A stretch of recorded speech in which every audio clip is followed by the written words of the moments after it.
अगले दिन अंबेडकर अपनी कोठी के आउट हाउस में अपने माली से मिलने के लिए उसके घर जाते हैं, जहां वह 3 दिन से बुखार में था। उसकी निर्धन पत्नी उसकी चारपाई के पास खड़ी थी। अपने बिस्तर पर पड़े पड़े ही उसने बाबा साहब को नमस्कार किया और थोड़ा सा मुस्कुराकर उनका आदर सत्कार किया। यह कहानी शुरुआत होती है जब बाबा साहब बौद्ध धर्म अपनाने के बाद सभी बौद्ध तीर्थस्थल घूम चुके थे। नमस्कार दोस्तों, 30 नवंबर 1956 को जब बाबा साहब हवाई जहाज़ से दिल्ली आ जाते हैं, दिल्ली आते ही वह अपने नौकर रत्तू से अपने कुत्ते के स्वास्थ्य और बम्बई में चल रहे सिविल सूट के बारे में पूछताछ करते हैं। रत्तू की तरफ से कोई संतुष्टिजनक जवाब नहीं मिलता है और वह दुखी होकर घर आ जाते हैं और रत्तू से कहते हैं कि आज रात वह वहीं रुक जाए। 2 दिसंबर को अंबेडकर दलाई लामा से मिलने के लिए उनके आयोजन में पहुंचते हैं और शाम को अपनी कोठी के लॉन में बैठकर अपने भक्तों और चाहने वालों से मिलते हैं और रात्रि का भोजन भी वहीं करते हैं। बाबा साहब के निधन किस तरह होता है यह आगे के वीडियो में बताऊंगा।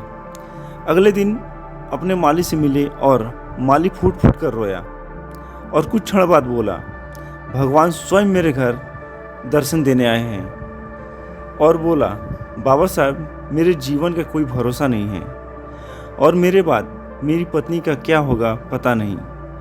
अंबेडकर अपने सर्वेंट के साथ अच्छा बिहेव करते थे और उनका प्रेम और सम्मान भी करते थे। वृद्ध माली को साहस देते हुए अंबेडकर बोले, रोना बंद करो, सभी को किसी न किसी दिन मरना है, मैं भी किसी दिन मरूंगा, जरा धैर्य से काम लो, मैं अभी दवा भेज रहा हूँ, तुम बिल्कुल ठीक हो जाओगे। 3 दिसंबर को बाबा साहब ने रत्तू से पूछा बम्बई जाने के लिए उनकी टिकट का क्या हुआ। 16 दिसंबर को उन्हें धर्म दीक्षा देने के लिए जाना था। 4 दिसंबर को बाबा साहब राज्यसभा जाते हैं और अपने साथियों के साथ गंभीर विचार विमर्श करते हैं। कौन जानता था कि उनका राज्यसभा में आना आखिरी बार होगा। शाम को अंबेडकर जी ने अपने लाइब्रेरी से मार्क्स की दास कैपिटल किताब को निकाला और पढ़ने लगे।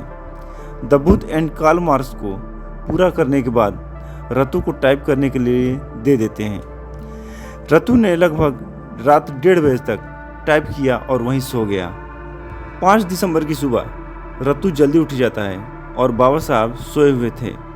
बाबा साहब लगभग 9 बजे उठते हैं और रत्तू बाबा साहब से मिलकर चला जाता है।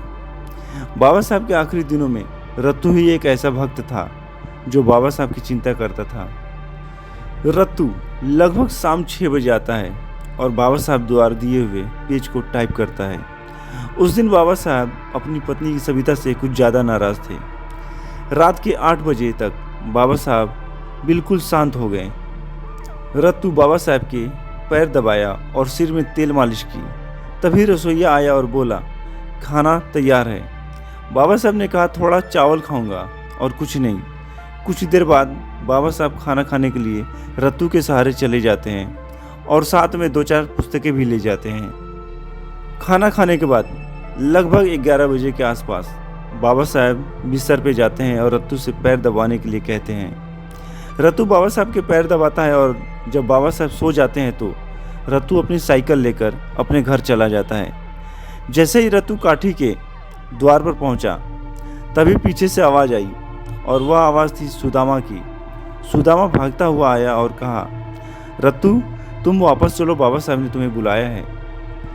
बाबा साहब ने रत्तू से अपनी अलमारी से द बुद्ध एंड हिज धम्म नामक ग्रंथ की भूमिका और प्रस्तावना लाने को कहा और उसे टाइप करवाते हैं, साथ ही उसमें भी जो उन्होंने बर्मा सरकार को लिखे थे।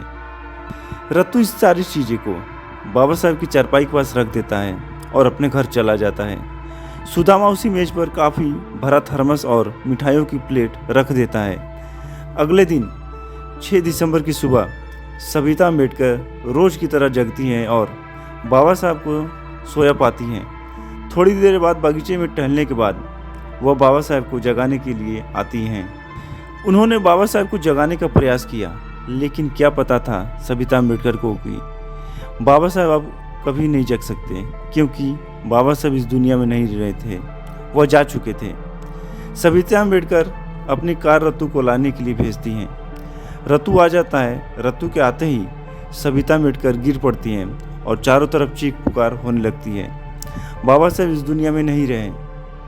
सविता अम्बेडकर बाबा साहब की मृत्यु के गम में डूब जाती हैं और उनके मृत शरीर के पास बैठकर रोने लगती हैं। रत्तू जोर से चिल्लाया, ओह बाबा साहब, मुझे काम दो। लेकिन उसकी आवाज़ को सुनने वाला महान नेता इस दुनिया में जीवित नहीं था। थोड़ी देर बाद रत्तू इस दुखद समाचार को बाबा साहब के निकट रहने वाले लोगों को, मंत्रियों को और गवर्नमेंट को दे देता है। कुछ ही देर में यह समाचार आग की तरह पूरी दिल्ली और पूरे देश में फैल जाती है। सारा देश व्याकुल हो उठा। उस समय यह समाचार ऑल इंडिया रेडियो ने 2 बार प्रसारित किया था। उस समय संसद की कार्रवाई चल रही थी। सूचना मिलते ही कार्रवाई तुरंत रोक दी जाती है। लोकसभा में प्रधानमंत्री नेहरू ने भावभीनी श्रद्धांजलि अर्पित की और फिर से बाबा साहब के निवास स्थान पर गए। लगभग 10 बज रहे थे। 26 अलीपुर रोड दिल्ली पर बाबा साहब के अंतिम दर्शन के लिए लोगों की भीड़ उमड़ पड़ी और शाम 6 बजे तक वहाँ हजारों लोग आ गए। वहाँ सूचित किया जाता है कि हवाई जहाज़ से बाबा साहब का पार्थिव शरीर बम्बई लाया जाएगा। लाखों की संख्या में लोग बाबा साहब को देखने के लिए हवाई अड्डे पर पहुंच जाते हैं। शाम 6:30 बजे उनके शरीर को एक ट्रक पर रखकर सजाया जाता है और अलीपुर रोड मुख्य बाजार से होते हुए उन्हें हवाई अड्डे पर लाया जाता है। लगभग 10:30 बजे बाबा साहब का पार्थिव शरीर बम्बई के हवाई अड्डे पर पहुंचा और 7 दिसंबर को दोपहर तक अंतिम संस्कार के सभी प्रबंध पूर्ण कर लिए गए। उनके शरीर को फिर से एक ट्रक पर सजाया गया और उसे फूल मालाओं से लपेटा गया। उनके सिर के पास भगवान बुद्ध की एक प्रतिमा रखी गई। लगभग 1:30 बजे जुलूस प्रारंभ हुआ और मुंबई के मुख्य बाजारों में होता हुआ दादर शमशान घाट पर पहुंच गया। शाम के अंधेरे में बाबा साहब के पार्थिव शरीर को चंदन की चिता पर रखा गया और उनके पुत्र यशवंत राव ने उनकी चिता 7:30 बजे अग्निदाह कर दी। इस प्रकार अंतिम विदाई के साथ एक महापुरुष, महान विचारक, समाज सुधारक और दलितों के मसीहा के जीवन का अंत हो गया।